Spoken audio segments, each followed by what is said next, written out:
Hi, good evening, வணக்கம். So Chennai குவர் லிட்ஃபெஸ்ட் 2020 live டே 3 மூன்றாவது நாளுக்கு உங்களை எல்லாரையும் வரவேற்கு. ஸோ இன்று மூன்றாவது நாள் வந்து what are the what are the sessions for the today and tomorrow are from 6 to 6:30 today is slam poetry by Florian Niederseer, poet, and 7 to 8 session 7 with Aayushi and Navin Noronha, stand-up comedian on the title Where Comic Narratives. The session will be in English, and 8:30 to 9:30 will be the session Redefining Art Forms in Tamil with artist Nabi Haider. So continuing for tomorrow's session would be 6 to 6:30. We'll have Vaasippu Medai. So it would be performed by Princy, Sai Ganesh, and Jagad. And 7 to 8 would be session The Art of Storytelling in English with performance artist YaliniDream. And 8:30 to 9:15 would be a conversation with um, Kirisanth, writer and activist, under the title Inclusive Future of Tamil Literary Space. The session would be in Tamil. Then the session would end with vote of thanks. So continuing today, now we have slam poetry by Florian Niederseer. Florian Niederseer is a queer spoken word artist from Austria. His work is greatly influenced by experience in growing up gay in rather conservative environment where he had to face and overcome homophobia left and right. He supports LGBTQ communities across Europe through his work as queer rights activist and artist. Welcome, Florian, and give the stage to you so you can perform. We'll get back later with questions and anything further. Yeah. Many thanks. So yeah, hi, I'm Florian Niederseer, or to make it short and easy, also the guy with the hats, because yeah, I think that's a bit easier to keep in mind than my long name. But yeah, many thanks for having me, and yeah, I would say let's get right into the poetry. Actually, I'm one of those poetry performers who always has their phone around because yeah, it's nice, easy, and also fun. But before that, we also get into a bit of more of an ASMR mood over here. Hello, yes. So what I've got for you today are 3 poems overall, 2 short ones and 1 longer one, all with a I would say nice little topic variety and twist to it in the spirit of the Queer LitFest. So yeah, let's get into it. The first one's called Sitting in a Closet. Ooh, what a surprise. I'm sitting in a closet. Heart is pumping. My body is shaking because I have something to tell you. Mom, Dad, I'm a baseball player. Yes, I play with balls. Well, I swing them far away and beat them with a bat and do that all the other things that so I can one day be a baseball player. Yeah, I myself and always wanted to do that. Yes, that is me.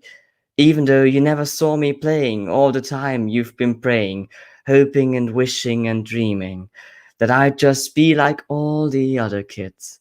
Even though I don't do sports, it's easier for me to tell you that I'm beating battered balls with bats than what I actually want to tell you. Let's do this again. I'm sitting in a closet. Heart is pumping, my body is shaking, 'cause I have something to tell you. Mom, Dad, I'm a hunter. Yes, a huntsman who goes hunting. I might not be Czech, but I can assure you I'm the best hunter out there money can buy. What I'm hunting? Well, everything, I would say. From otters to bears to puppies and other things. Anything that jumps in front of my gun, really. I mean, I can't really shoot straight because I can't just do this. I can't be just this and that and always hide the actual me. Sometimes it works, sometimes it's easy, but I can't be someone who I'm not for freaking eternity. I am who I am. And even when I hide myself sometimes, there's still always me. When everyone says that a boy and a girl belong together, it doesn't sound all nice, but it's definitely not my cup of tea. No, I don't beat battered balls with bats, and no, I don't walk through the forest with a rifle.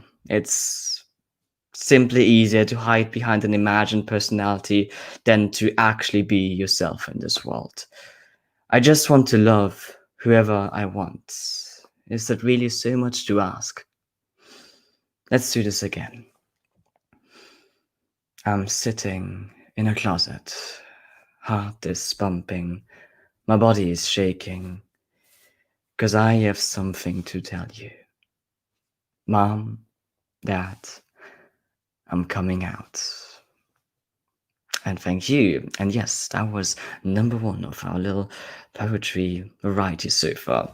The other one is a bit more, I would say, yeah, fun in a sense. So yeah, let's keep going. And it's called The Friend in Everyone's Drawer. I hope I'm not killing the sound guy with my jumps of volume over here. Sorry for that. The dildo. The asparagus for the lonely and not so lonely ones. Known as well in other variations such as vibrator, plastic penis, or willy and the nilly. What would humanity of the 21st century do without the phallic goodnight buddy in everyone's drawer? Just as he brings happiness and euphoria, he can bring you pain and suffering. And as he can help you when you are alone, he may give you a feeling of pure loneliness. The dildo. Philosophers could argue about its meaning for centuries, come and come again. You can be whoever you are, a boy, girl, or anything else, or even a too curious boyfriend going through the girlfriend's drawer. Your little plastic body is always there for you and definitely won't leave you hanging. He treats you all the same, if you're black, white, or a fucking blue smurf. In that sense, a dildo has a better idea about equality than most politicians nowadays. Who would have thought that? And naturally, he exists just as his users in many different variations, from sweet and short to the size of a dinosaur claw, to triple or double fun, in all forms and colors. A dildo is just like you and me, wonderful in the way we are. And if you're looking for a new life motto, how about that? Treat others the way you want to be treated by a dildo. In terms of equality, naturally, otherwise. So hey, just be whoever you are, my little dildo, and enjoy your time in bed the way you really want to. Because hey, you're fucking fantastic. And by the way, just to make sure, hide your toys when you're older. Otherwise, some other 15-year-old kid might find your stuff and is going through to write a poem about it 15 years later and perform it here on the Queerfest Lit. Yeah, shout out to my lovely parents. What? No, never. So yeah, that was poem number 2. And to quickly move on with our speed, let's go to poem number 3, which is called When We're Waving Our Colors. When we're waving our colors, we are showered by tones. Tones that give us a face. Tones that show us who we truly are. We've fallen from people's grace, but stand up high. The fallen one's time has come quite nigh. But no, let's stop the poetry and cut the roses. We might be fabulous as fuck, but still stand in the rain. And if it's not us, there are others who flee, others who suffer, others who hide, others who just seek a life in love and safety. 72. 72. That's the number of countries in which loving whoever you want is not just highly discouraged, but illegal to an absolute. But today, we won't look at numbers. We won't look at digits that vaguely display an approximate number of people who died last year because of the way who they truly are. Behind every count, there is a story which is not just unfinished, but made to be untold, altered and forgotten, forgetting them, forgetting you, forgetting us. Out of sight, out of mind. An LGBT community who is not seen is forgotten. If no one would wave our colors, we might be the ones who have never stood, never fought, and are always forgotten in the future. LGBTIYXC+. There are too many identities out there now, and it's just too confusing. Back then, it was simpler and better. That's what you surely hear on and on and on from people left and right.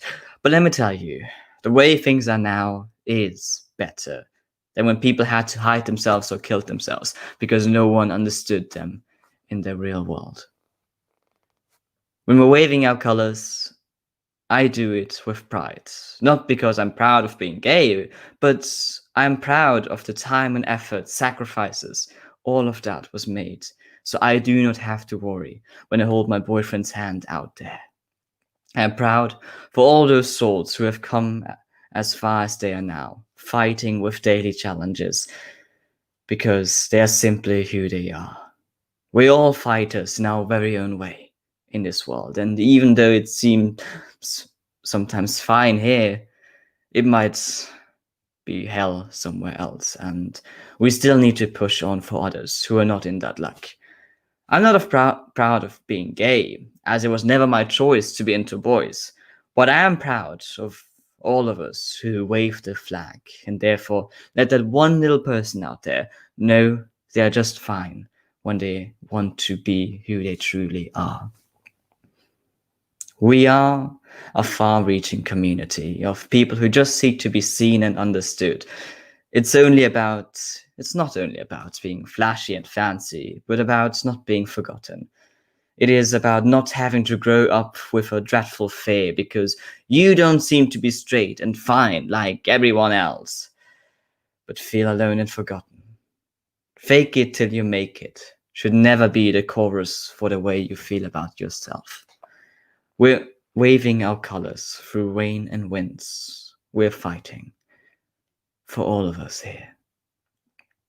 When we're waving our colors, we show that we have not forgotten the ones who fought before us and made it possible that today I can stand on the shoulders of giants. When we're waving our colors, we make sure that we and the next ones are not forgotten. When we're waving our colors, we stand for love. I'm Florian Niederseer, and many thanks to listening to my poetry. Hope you enjoyed it. And yeah, that was the poetry. Ta-ta. I hope Santa will stop by soon. Otherwise, I can happily continue rambling on about. But yes, so I hope you enjoyed it nicely. When it comes to myself, yeah, as Nancy said before, I am a poet from Austria, living now in Scotland, trying my best here and there as an artist to support LGBT scenes everywhere. And oh, Sentil is already dropping by, so let's give it up for Sentil. And yeah, take the stage away. You have the fun. You might want to mute yourself though. Unmute yourself though. So thank you for that, and it was amazing. So tell us about your journey through these poems. Like, how do you construct this narration and the poem through the that's a very refined in the question. Ooh. I think that's the most refined question regarding poetry I've ever had. Usually all the ones are simpler. Nice one. For those poems especially, I think it's quite fun for me because when I started out with slam poetry, I didn't write about being gay or overall about LGBT issues for a long time, actually. It took a few good years into my, I would say, poetry career till I actually thought about, oh yeah, I'm skilled enough, I have some thoughts and I can write them down. And I pretty much started out with my poetry also where I started out myself by writing a poem about coming out overall. And from there on, I would say it's kind of spiraled also further. I, in an artistic way, worked out, well, coming out as a thing to reflect and think for myself, and also make it that I can share it with others so they can also nicely think about themselves in a way. And yeah, then I took on just more topics within that, what that are related to LGBT things, and took them on from being an activist, which was when we're waving a color about, to see what it actually means to stand up and wave the color of your rainbow flag, to also simply thinking about how it'd be to be yourself with the first one about coming out, when it comes to just standing in the world, telling someone who you love and are close to, but you might not be sure that they might be accepting. As for example, like, well, my father's from Austria, my mother's from Sri Lanka, so it was quite easy to out myself to my father. But given that the way I knew how my mother was raised, she was rather raised to the idea that it's rather not good to be LGBT. So that there was also the part of thinking, okay, how do I actually do this? Do I just keep on lying in a sense, lying in a sense, and not tell them that I'm gay, or should I rather just at some point, oh yeah, come out? And I always now say, come out whenever you feel it's good for you. You are never lying to anyone when you don't tell them who you're into, because it's your thing. And yeah, just make sure you feel safe. It's not always easy. Beautifully put. So, coming to the slam poetry or the performance of slam poetry, like from your point of view, how do you think it influences uh, various other LGBTQ young folks across Europe? I would say quite greatly, especially when it comes to overall the performers, but also the people. So slam poetry is, I'd say, not such a staple like art form such as theater or musicals or movies or whatever. So it's still a great art form to perform and enjoy, but it's still not like, you could say, has a triple A seal of being that, oh, it's that main thing. So it's kind of also for some people, I would say, an alternative thing. And I think that's also one thing that makes it unique, because then it's a lot easier to bring in other topics that are not just following with, well, in the mainstream, as one can say. So I've seen many poets who blossomed as they were able to write down their own, well, thoughts about being gay, transgender, or whatever, and put it out there as a performer. It has definitely helped many people to just become themselves in a better way. In the other way, I always love slam poetry, because I personally think every time I listen to slam poetry by a performer, it's like getting inspired if they're good.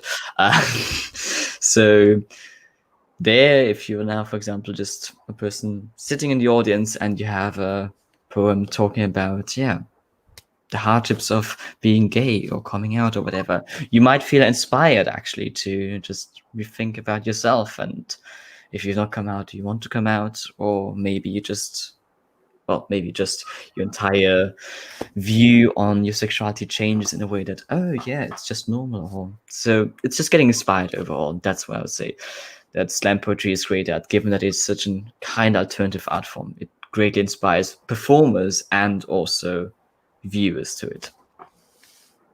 Great. So, when you talk about poetry, coming to the activism, so what do you do as an activism through your works?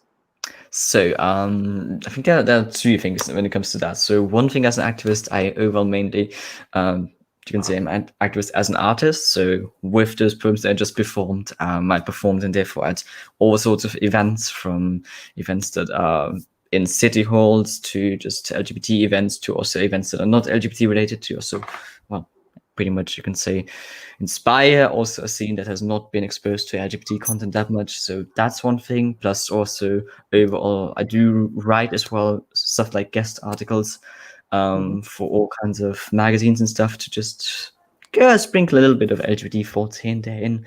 Works out quite nicely actually. And on that side note, I'm also always here and help out people who approach me about questions of, oh yeah, as in they tell me their life story when it comes to dealing with being who they are, and simply, yeah, me here and there helping them out as in via text. So just as a nice personal here and there chat. So that's also for you, for example, if anyone watching right now, hey, um, feels like, oh, they want to have a chat or just have some different thoughts on that, feel free to chat me on. I think my social media is anyway linked everywhere, so I'm always happily open to have a chat. And yeah, that's one side. The other side is overall a bit more political when it is that, as I'm also active in political spheres in Austria and here in Scotland and a little bit in Poland. So there it is mainly of when it comes to, I would say, mobilizing here and there some people and organizations to be more open towards LGBT, and also creating a dialogue between two sides who would not usually talk. So as in, like, for one example is that here in Scotland right now I'm working with pretty much trans activists and also activists who are not for trans, and I do want to do my best to create a dialogue between them, so, well, both don't fight each other all the time. I mean, it's one thing, it's hard enough to be yourself in a world like this, so working together can always be nice there. All right, it's a collective of many things, like you had said. So, coming to performance, so have you ever, have you ever performed or have plans to perform either as in India or Sri Lanka? Nice one. I mean, this one is for me already like my nice performance of India. I would love to actually one day combine India and perform. I mean, I do love overall just also going out and seeing other scenes and also meeting a different kind of audience here and there and perform. I also nearly actually, when I was last time in Sri Lanka, ended up performing, though that was kind of cut short because of some things about my uni. But yeah, always happily. I mean, it's nice to get around. It's nice to also therefore have some inspirations and input from other places than just, oh yeah, here in Europe. I mean, it's all nice here, but I just also love to embrace people's mindsets from everywhere else. So therefore, coming to India one day to perform, oh, that'll be, I would say, my A game of amazing. So yeah, definitely hoping to do that one day. All right. So, coming to the performances or something like the present pandemic and the lockdown and everything. So, how are you coping up as a performance artist through this time? Oh yeah, that's a good question. Luckily, I do. When it comes to finance-wise, I don't rely too much on my artwork. I do overall like do more work in a different sector, so that's not too much an issue for me. Though I have seen many of my artistic colleagues who definitely struggle heavily, who try to, I'd say, reinvent themselves in a new way to make things work online. This is also now my very first online performance, actually, as well. So that's one thing many do. Overall, other artists, I know, go back into writing more and stuff, trying out different things as well to create things. But it definitely also has just put, I would say, just not necessarily always pressure on me, but it made sure that I would be less creative or inspired, because I would say I do get my inspiration to write things when I am actually out with people, talking with people, learning about their life and experiences. That's where I draw my inspiration from when I write. So for me, the last few months with lockdowns and everything were rather just a big block for writing where I could just not do much. But yeah, try my best here and there. Somehow it always works out. There's always something to do, and yeah, we'll get by. So, what is your entire your comments or an impression about having a lit fest, literature fest? So, I love it. I love it. I absolutely am a bigger fan of it. I mean, it's one, as a having a LitFest itself, it's one amazing thing to, well, get people actually together who are not like-minded to enjoy the art of literature, poetry, and written word, and just also see how amazing it can be. I mean, for many people who are into literature, many people are quite introverted, so I mean, as myself as well. So we don't usually always go out and sit down in the park with many people and talk about our favorite literature. So opportunities like this are just amazing to just combine the passions of so many people to get them here together. And given even the fact that it's a queer lit fest, oh, I love it even more, because especially when it comes to queer literature, there's always a lot of pressure. I think wherever you are, just some places more than others. I can imagine that it might be in India not too easy actually to pull it off, or to when it started out especially. So chapeau for your work there. It's amazing. No, yeah, I am a great fan of what you do there, especially because you do get people together. You inspire them to be themselves in many ways. So good job on that. Thank you very much. And like, we're approaching towards the end of this poetry reading session. And like, I thank you very much for joining us and Happily. performing your poetry. And it was beautiful. And looking forward for your performance too in India. And we, on behalf of QZZ, like I wish you all the best and take care of yourself as well. Many, many thanks. You too. And all the best greetings to the team and everyone watching. And yeah, I'd happily stop by one day in India and also hug all of you actually physically. So looking forward to that day, hopefully. And yeah, then see you best and bye. Thank you, Florian. Thank you very much.